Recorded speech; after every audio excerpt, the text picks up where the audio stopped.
Hi, my name's Jessica, and thanks for watching today. Before we get started, we wanted to fill you in on our church. Here at Grace, we have a mission and a purpose. Our goal is to help people discover truth, decide on Jesus, demonstrate change, and deploy for others. If you're looking for a church, we would love for you to come and be a part of what God is doing here at Grace. You can check us out on Facebook, Instagram, or YouTube. We would also like to invite you to one of our Sunday morning services. Check out ohiograce.com for a list of campuses and service times in your area. We have a great time gathering for music, hanging out, and learning about who God is and how that affects our lives. Thanks for watching, and we hope to see you here next week at Grace. Well, many of you know, because we've talked about it, or I've talked about it before, that last Christmas, Kate and I, we went out and bought our kids a big old puppy. And it's been okay, all right, over the last few months or so. I don't think we went out and bought the brightest dog, if that makes sense. And I mean, our previous dogs did normal things like come when you call and sit when you tell them to sit, and they didn't stand in the backyard and just kind of bark for no reason. I mean, this dog just stands there and is like, bark, bark, you know, walks over here, bark. Like, it's not even barking at anything. She's just, I don't know what her deal is. But she just doesn't seem to understand concepts, and that's a problem. But the kids love her. And so actually a few days ago, Kate, she goes to let the dog in from the backyard, and there's no dog, okay? And we're looking around, and the dog's just gone. And again, I don't have the most obedient animal, but somehow our dog got out. And so Kate and I, it's already kind of late at night, we go out looking for it, and I did a thorough lap, and I was done. I was like, well, dog's gone. All right, dog's lost. We lost the dog. And Kate, she spent a little more time. She spent like an hour. She's out there looking for this dog, and she keeps looking. And at the end of the night, I mean, I'm annoyed. We don't have this dog. Our kids are all sad. I got one kid crying. You know, it's just like not the way that you want to end a day, all because of this dog. And so we realized later on that night, we found her, that she was found. We saw this on Facebook, I think it was. But it's the dog warden, and yeah, it has no microchip and no license, so we was worried about that. But I was going to get to that, but it turns out that I have to pay the government for a license for the privilege of owning a dog that I already own and I actually don't like. So not a fan of that situation. And yeah, so I'm the one who goes the next day to pick this dog up from the dog warden. And anytime you're picking your dog up from a place like that, like I'm just saying, you feel like a terrible owner. It's like, yeah, I'm not keeping track of my animals, and you know that like the dog ran away from me. You know, like that's not a great look. And so while I'm mad at this dog, I am on my best behavior. You get what I'm saying? And so, because I'm there with the dog warden. By the way, the dog warden here in Seneca County, she's cool. All right, she was super nice and everything and helpful. But while I was actually walking the dog out, so we're done, I pay all my money, you know, that I owed, and she's licensed now. Okay, some of you dog people, that'll make you very happy. And so I'm like walking her out. I actually stepped on her paw on accident because she was going all over the place, and she started yelping. I'm like, shut up, not here. You know, like anywhere, not here. She probably think I'm beating that animal, you know, you stupid dog. But now here's the deal. Even though my dog is not my favorite dog, there is a relief of it being found. You get what I'm saying? All right, we've all felt that where we have lost something, we find that thing, and then there's this just relief of it being found. Last week, Mike, he talked about a time when Jesus described basically how God views us. And that's something we don't think about. Like you ever think about how God views you, or do you ever think about what do you think God thinks when God thinks about you? You ever think about that?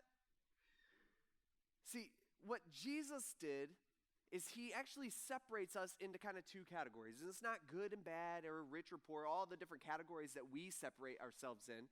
Right? What he separates us into is lost and found people. So there's lost people out there, and there's found people. And one day, as Mike talked about last week, Jesus is teaching, and this crowd gathers around, and this is what Jesus begins to teach them.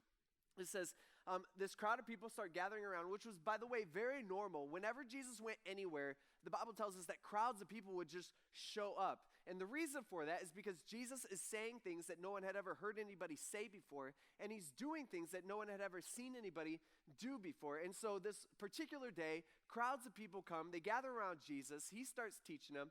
It says all the tax collectors and the sinners were approaching to listen to Jesus. Now, when we hear tax collectors, I think some of us, we automatically think like IRS agents, and they're not necessarily like IRS agents. By the way, if you work for the IRS, we love you here at Grace because we have to, all right? So we do.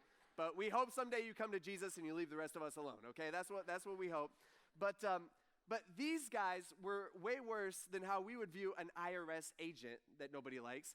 These guys, they worked for the oppressive foreign Roman government, right? They worked for Rome, and they helped the Roman government oppress their own people by collecting a huge amount of taxes from the Jewish people. So these tax collectors are actually Jewish people that they valued money and wealth so much more than they valued the relationships with their own family and their own people. I mean, it's messed up. Like, these guys are messed up people. And because of that, the Jewish people viewed tax collectors as traitors, right? They were traitors, and they literally were. They were traitors to their own people, and they were hated. I mean, they were greedy, and they were hated. Nobody liked the tax collectors. But these are the types of people that came to Jesus. I mean, imagine that. People who are nothing like Jesus actually liked Jesus, and guess what? Jesus liked them back. It's just true. And so as you can imagine, they're not the only people there. You also had these Pharisees and scribes. Now, Pharisees and scribes, these guys are like self-righteous people. These are the religious people. These are like the good people of the society. These are the people that give money to things. These are the donors. I mean, these people are like top-notch when it comes to doing good stuff. And they pray all the time. They do all the religious stuff. And so they are there as well, but they start complaining, saying things amongst themselves. They're like, hey, look at Jesus. This man, Jesus, welcomes sinners, and he's eating with them. I mean, he's hanging out with those tax collectors. He's hanging out with like the lowest of the lowest people in society. Like, I thought Jesus was a religious person. I thought he was like a church person. I thought Jesus was all about God. Why would he hang out with those people? And so the crowd that was listening to Jesus this day, I want us to understand, it has both types of people in it, all right? It's a mix. You got the messed up people, like some of the worst people in society, but you also have the super religious people. They're all there, and they're all listening to what Jesus has to say, and both of these groups are confused about what God was like, and Jesus wants to set the record straight.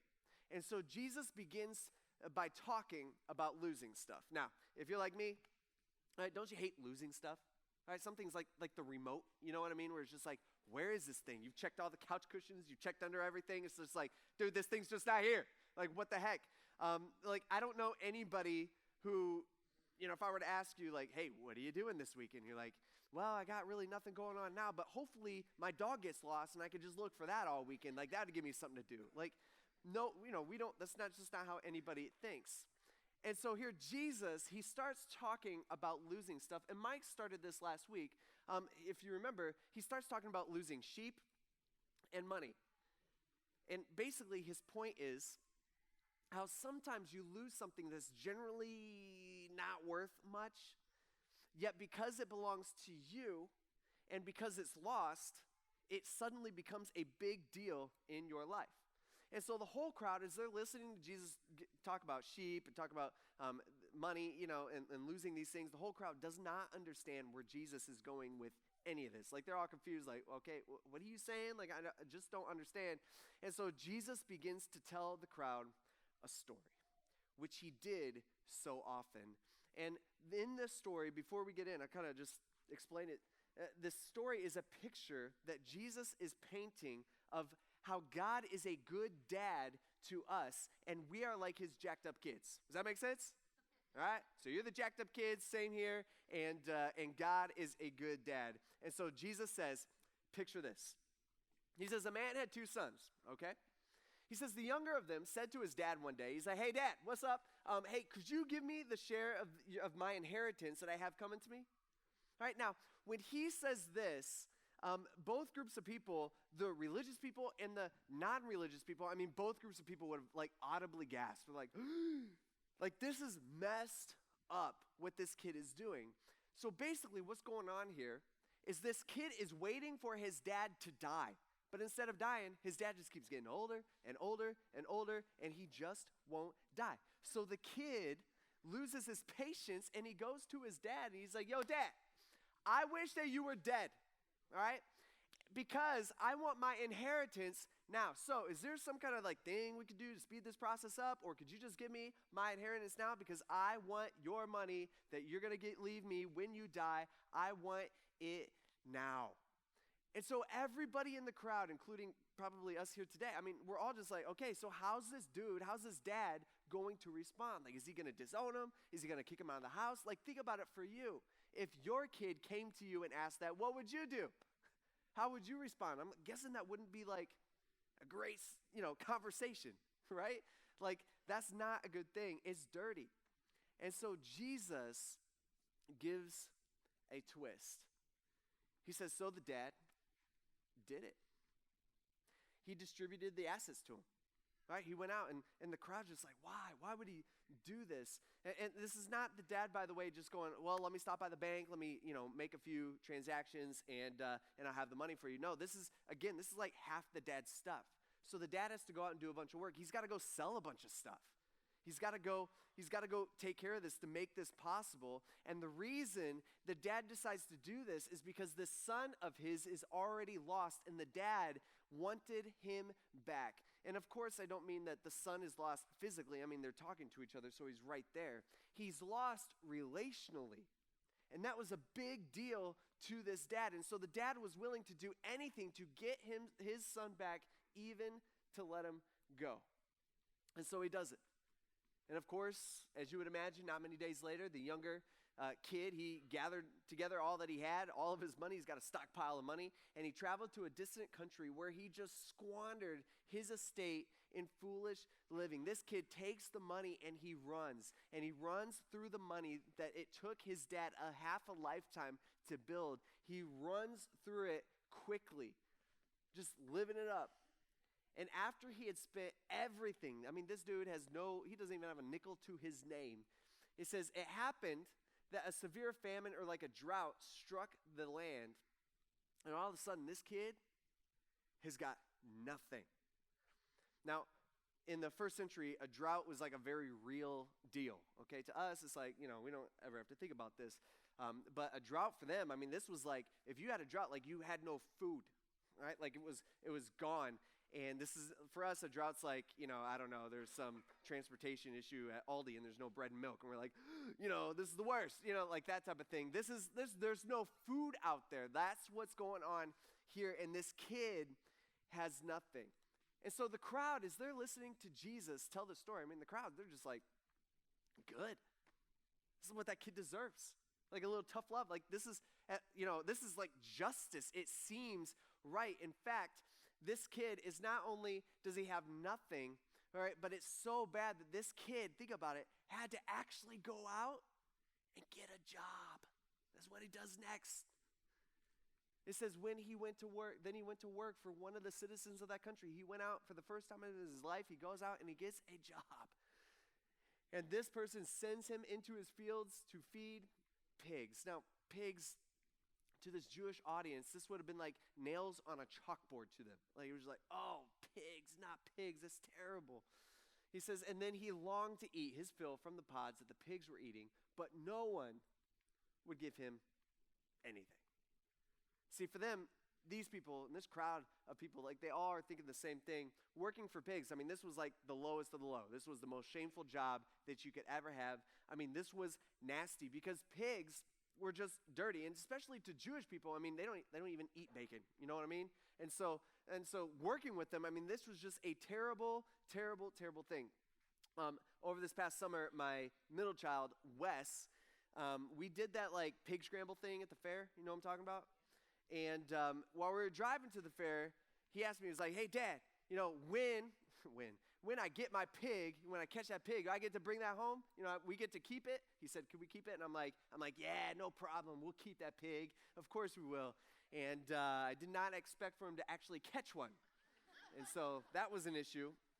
And so he caught one, and so now it lives at Zach and Charlie's house, and they take care of it. They got a couple pigs too. And by the way, bacon is scheduled for November, so excited for that.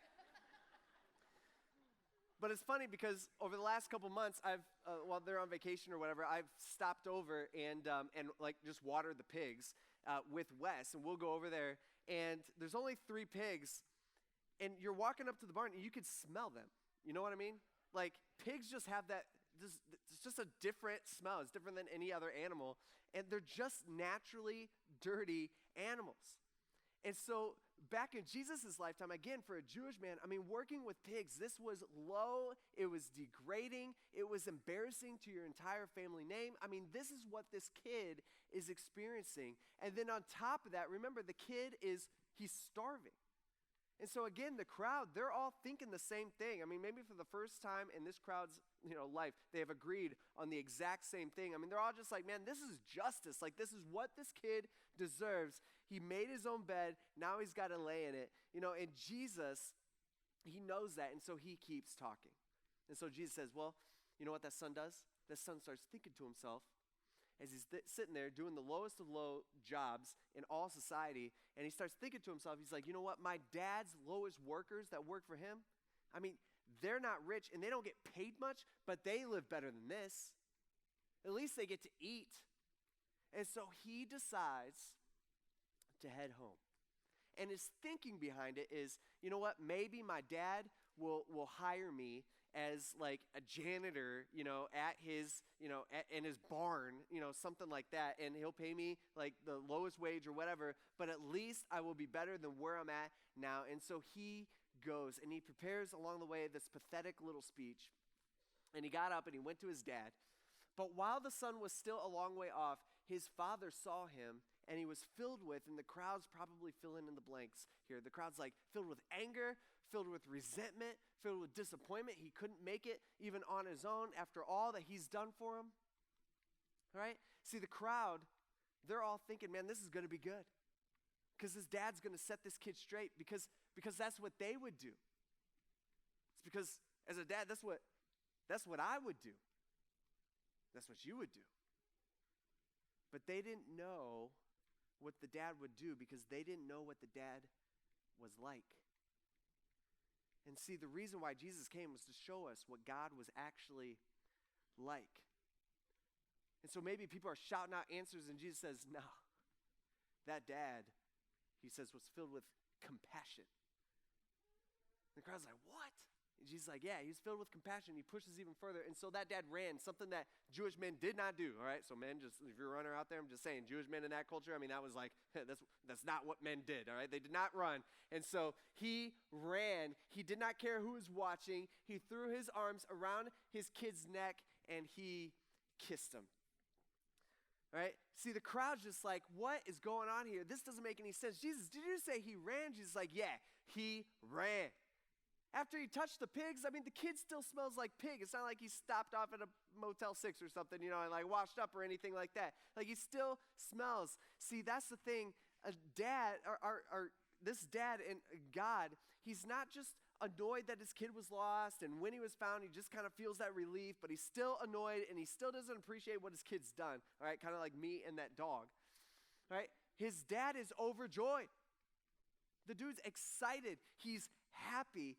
And the kid, when he's not expecting this, I mean, the kid starts into his like pathetic little speech like, oh, Dad, I'm so sorry, but the dad doesn't even listen to him. His dad interrupts him. He actually starts barking out orders to everyone. He's like, hey, give me some clothes, give me some shoes, let's get this going. Hey, cut up some steaks tonight because tonight we're celebrating. All right, tonight is going to be a party because this son of mine was dead, and now he is alive again. He was lost, and now he is found, and so they began to celebrate.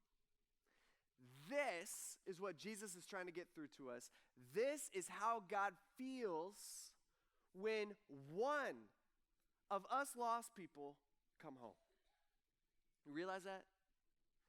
This is how God feels when one of us, just one of us, comes to our senses and realizes, hey, I'm not a mistaker who needs like a life coach. All right, I am dead because of my sin, and I want to be free, and I want to feel alive, and I need someone to fix this sin problem that I have because I can't fix it all on my own. And so when we realize that God of the universe feels compassion on you, isn't that crazy to think about?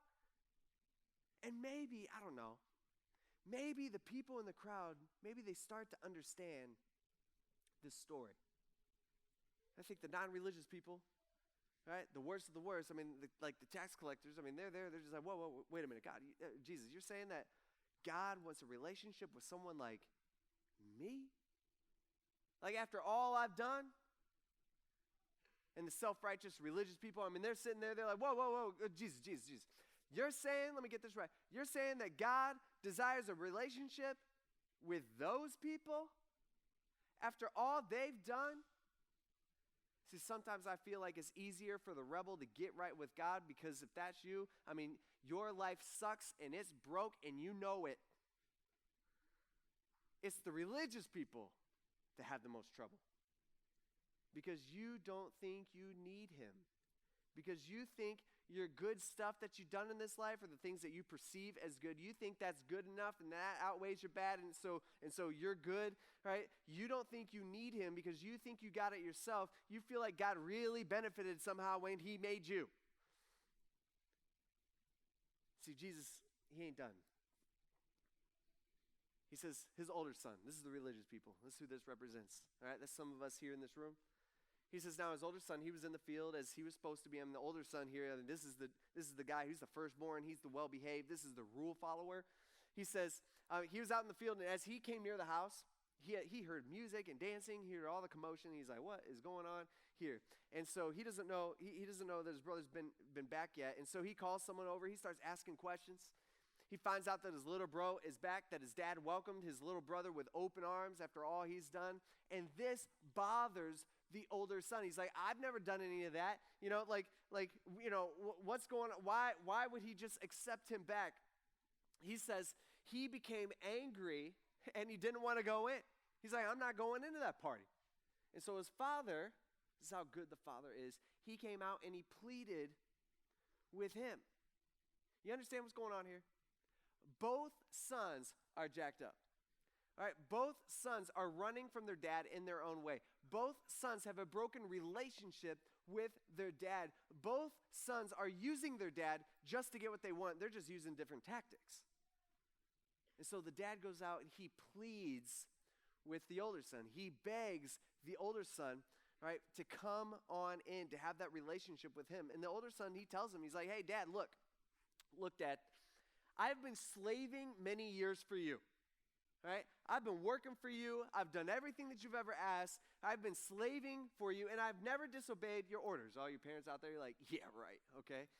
He's like, I've never even disobeyed you. Yet you never gave me a goat. All right, I had to reread that. I thought maybe that was boat. All right, boat, I understand. He's complaining. He never even got a goat. All right, he's like, you never gave me even a little goat so that I could celebrate with my friends. All right, you've given me nothing yet. But when this son of yours, notice he doesn't even consider him his brother. He's like, not my brother. He's saying, no, this son of yours came who has devoured your assets and all your money with like prostitutes and just living it up. You slaughtered the fattened calf for him. Like you invested more money in that relationship with him after you've already given him half of everything that you own. He's like, man, it's messed up, Dad. And the dad says to him, he's like, son, you are always with me and everything that I have is yours. But we had to celebrate and rejoice because this brother of yours was dead. Don't you understand? Now he is alive. Don't you get it? He was lost and now he's found. What Jesus is trying to get us to understand is how God thinks when God thinks about you. Like, do you see his heart? Do you see how much he cares, how much he loves? Do you see, Jesus' own words, his compassion that he has on us? God, he truly, deeply, really wants wants a relationship with each and every one of us. Now, let's take that. I mean, we all love that. That's great news. It is good news. It is 100% true. Now, contrast that with the reality of hell. Jesus talked about hell a lot. See, hell is the reason for hell is because God is perfectly just, and so he has to punish sin. It is the 100% is the right thing for him to do. See, we all love justice. We all cry out for justice until we're on the wrong side of it. Then it's all like, well, what about forgiveness? You know, that type of thing. See, we rightfully deserve hell. I rightfully deserve hell, but God took off his glory. He wrapped himself in a body. He came down to the dirt. He lived a perfect life. He died ultimately so that we can live to pay for everything we've ever done wrong, so we don't have to go to hell if we don't want to. And some of us, we're so stubborn that it's like we got to hit rock bottom like the first son before we choose to surrender our life to him. That's all we have to do. We have to make that decision to give our life to him. It's free will. It's a choice that he has given us. And what's crazy to me is that what we see here is that God cares so much about every lost one that he decided on the best plan to reach those ones is you. Right? Like if you're a Christian, which is not everybody in this room, meaning if you've made that decision to give your life to Jesus, like to fully surrender to him, meaning you're putting all your faith and trust in Jesus, not in your good stuff, not in being a good person, religious stuff, and all those things, right? Like if you've given your life to him, what God's saying is he's given our best, really his best way to reach all of those lost ones out there. His plan is to send you. See, that's the job that he left us with. One of the last conversation he had with his boys, with his what we call his disciples, is he gathers them together on top of this high mountain, or really it's a big hill, and he tells them, he says, "Hey, I want you guys to go." See, that's the problem. Most of us, we don't even go. We don't even do the first word. He's like, no. Don't stay in your little comfortable group. Don't stay around with the people that you're familiar with. I want you to go out and tell others. Go out and make disciples, meaning make Jesus followers. Tell people about the good news, what Jesus has done for them. That they can have hope and they can have peace. They can find love only in Jesus. That's what we're supposed to do. This was Jesus' last moments with his disciples. And you know what happened to those 11 guys? Those young, 11 uneducated guys that he was talking to when he says this? They did it. They went like we should. And people all over the world began giving their life to Jesus. When that happened, in the first 300 years of Christianity, by the way, not easy. I mean, it was brutal. It was illegal in the Roman Empire to be a Christian. I remember having to research all this history stuff back in school. And it was horrifying. Some of the things I would read, like firsthand accounts of this stuff. I mean, it was horrifying. But it also gave me, it's like a sense of thankfulness because those people wouldn't shut up about Jesus and they paid for it. Many of them paid for it with their lives. They're the only reason why I'm here today. I mean, Christians were thrown into the Colosseum. They faced lions without weapons. They were torn to pieces as crowds upon crowds of people cheered. I mean, they would light arenas in Rome with burning Christians who were still alive, staked to crosses. That was the light. Christians were clothed with wild animal skin and thrown into hungry dogs as people cheered. They were burned alive, thrown off buildings, dragged through streets by horses. In fact, one time, this is one of my favorites. One time, there's this Roman governor named Pliny, not a Christian. Okay, in fact, he killed Christians. That's what his job was. And he writes a letter to the emperor at that time, which was this emperor called Emperor Trajan. This is around 112 AD. And Pliny, his issue is he just doesn't know what to do with these Christians. And he's not exactly sure. I mean, he thought they were really bad, but after interviewing some of them and talking to a lot of them, he's just not quite sure. And so he writes this letter to the emperor. He says, "For the moment, this is the line that I've taken with all persons brought before me on the charge of being Christians." He says, "I have asked them in person if they are Christians, And if they admit it, I repeat the question a second and third time. So he says, first I bring them in, right? And these Christians, they come in and I say, are you a Christian? And if they say, yes, I am a Jesus follower, I've given my life over to Jesus, he says, I give them 2 more tries. They can either lie to me, that's fine, or they can say, no, that's false, that I'm actually not. He says, and the third time I give them a warning of punishment, of waiting them. Like, you understand that if you continue telling people about Jesus, and if you understand that if you call yourself a Christian, that there is a terrible, terrible punishment that's coming your way. I will have to kill you. He says, but if they persist, I order them to be led away for punishment for whatever the nature of their mission. And I am convinced, he says, that their stubbornness and their unshakable obstinacy ought to be punished. It's almost like he's writing this. He's like, I can't break these people. He says there have been some others who similarly fanatical who are Roman citizens, which was a higher class than most of the people in Rome. He says those, I've entered them on a list of persons to be sent to Rome, and they can have their punishment there. They'll be killed there. He says, I consider that I should dismiss any. I would let anybody go. All they had to do was deny that they were or ever had been Christians. He says, once they had to repeated after me a formula of invocation to the gods and had made offerings of wine and incense to your statue. So there's 3 things that they have to do.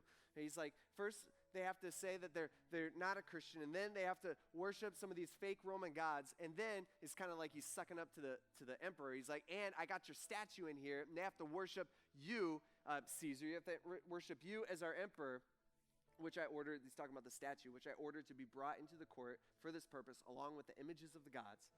He says, and then the last thing they have to do is they just have to curse the name of Christ. That's it. They have to curse Jesus.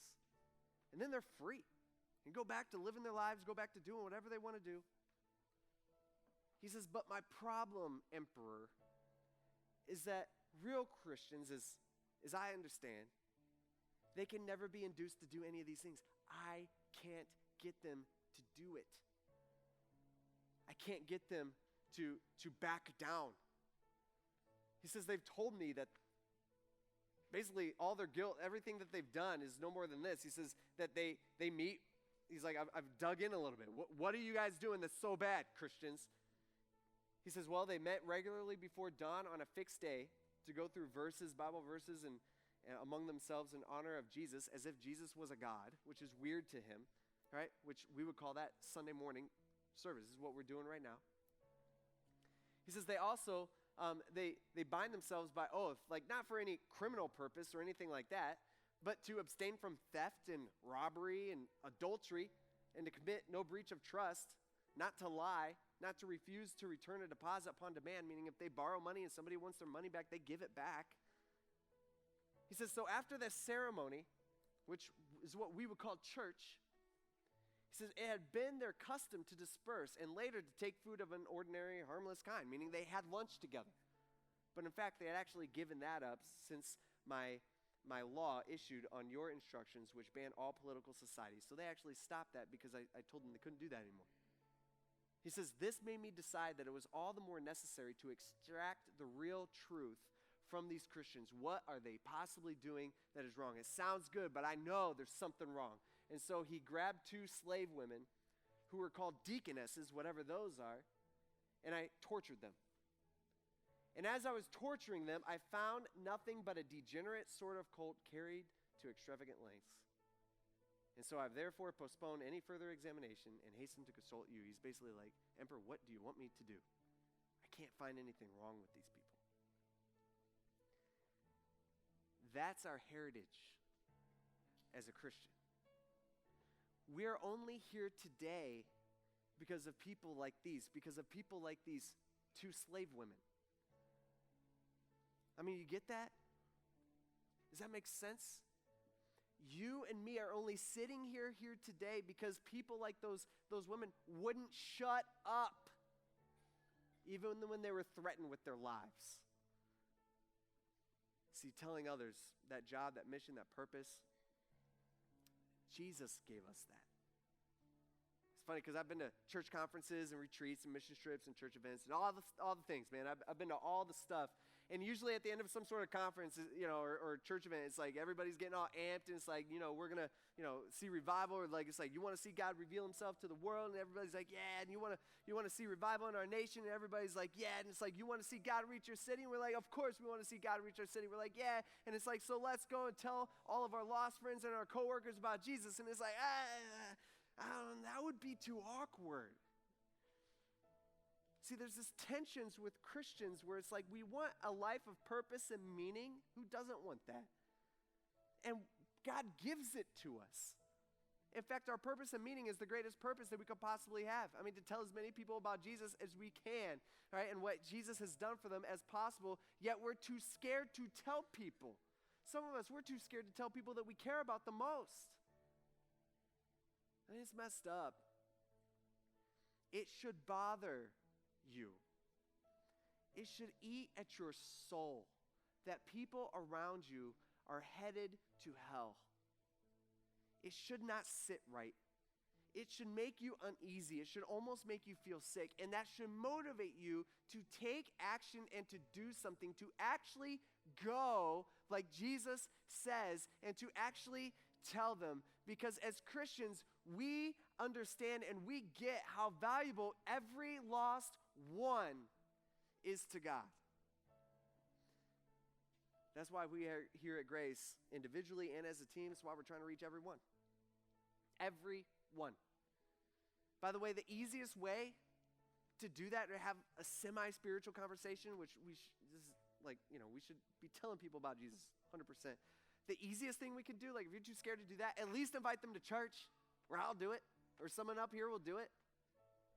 At least invite them here next Sunday. All right, we got a lot of stuff happening in our church. This is what drives everything that we do. I mean, next Sunday we're launching our Sandusky campus. All right, by the way, let me just say this. If you're thinking, hey, I want to go check that out, don't, okay? We are worried about space, and I think we're going to blow the doors off of our Sandusky campus, so wait a month or two, okay?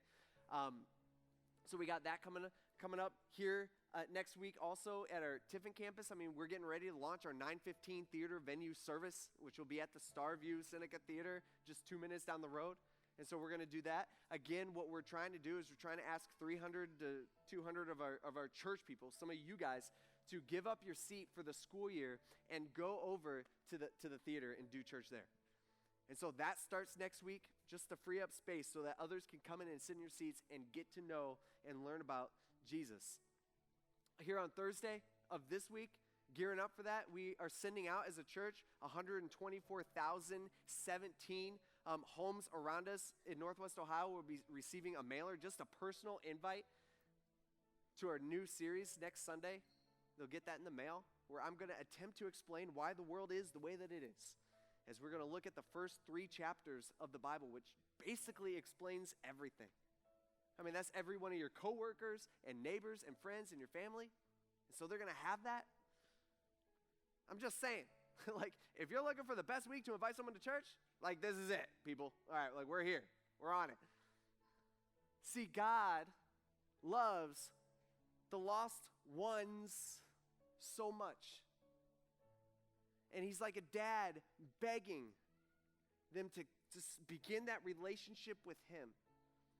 And again, I don't know, I get you might disagree, or you might why did he do this? You might think differently, but he gave you, it was his plan, not our plan, his plan. He gave you to the unsaved people in your life and in your little world to reach them. We here as a church are for everyone,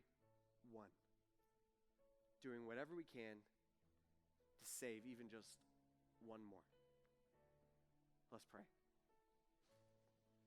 God, we thank you for loving us. And Lord, we have problems. I mean, we're not bold enough. It's just crazy. We got this information. It's the best information. It's the best news in the history of mankind. And so many of us, we just keep it to ourselves. It's this problem with that is you tell us not to do that. We're doing the exact opposite of what you tell us to do. While we're riding on the people who came before us to sacrifice their lives so that we can know. I mean, it's messed up. God, we ask for your help. We need it. Give us the boldness. Give us the opportunities, and I know you already do. We have opportunities each and every day, and we just miss them. Lord, push us. Let it bother us. Help us to feel uneasy about where the people around us are headed. Give us that urgency that we need. Lord, thank you for this team that you've given us. Can't think of a better team. We ask this in Jesus' name. Amen. Thanks for watching, and we hope to see you here next week at Grace.